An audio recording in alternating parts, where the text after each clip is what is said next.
Hey, this is John from WWII. In this video, we're going to take a real quick look at some more 7.92 by 57mm German World War II S.m.K. AP ammunition. This ammunition is currently for sale at SG Ammo and is a 1937 projectile, or the 1937 iteration of their S.m.K. ammunition. I'm not totally sure what the difference is between that and our later L.40 is, other than the fact that this is brass cased and these are steel cased. So, like I said, these are for sale right now from SG Ammo. They sell them as collector ammunition, so they don't guarantee that they'll fire or anything like that, but they're not that expensive. And I thought they're interesting, as suggested in the comments of the other video that we did on these, that it'd be good to compare them, which I agree it would be good to compare them. So, haven't got a chance to get out and shoot any of these yet, but I will at some point. Let's go ahead and take a real quick look at what the powder looked like from the inside of these. Give you an idea. That's the powder. It's a flake, your standard military flake powder.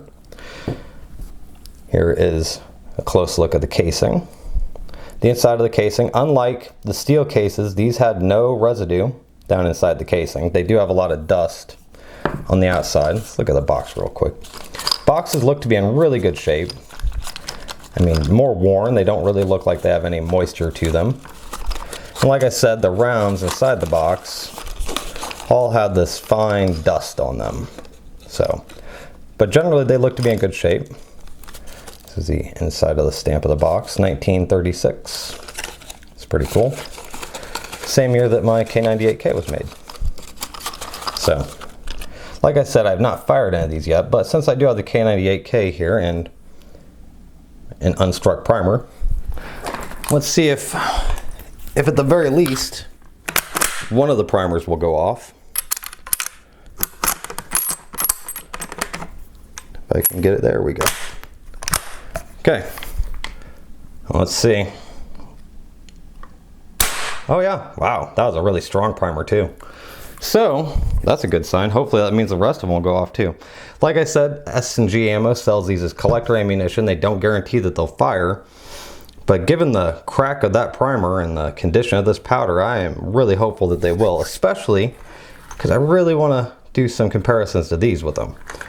So let's go ahead and do one little comparison we can do here on the table between our later 8mm, which I just set right off camera, that was good, and our earlier 8mm. Now, I didn't split this bullet like I did our later 8mm, but I did deglove it.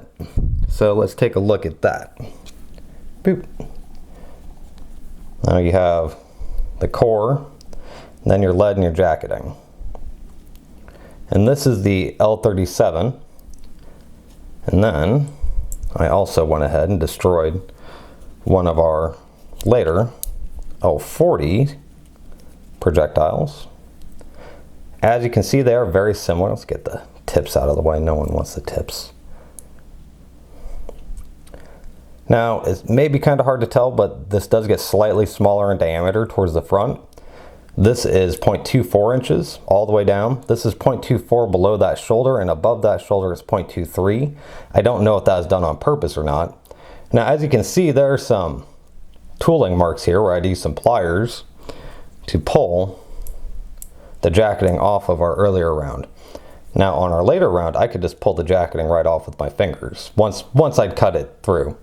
So I don't know if that's because of this bit of roughness towards the tip of the earlier round or what, but it did seem the jacketing did not want to come off quite so much. So, like I said, I'm not sure performance-wise what difference that'll make, but it may make some sort of a difference. We're not lined up very well there. Like I said, if you're interested in 8mm Mauser AP S.m.K. ammunition, this is available for sale right now from S&G Ammo. And hopefully here soon I'll be able to do some testing with it and get it to the range and see what it does compared to our earlier round. So, thanks for watching, and hopefully you found it informative. Have a good day.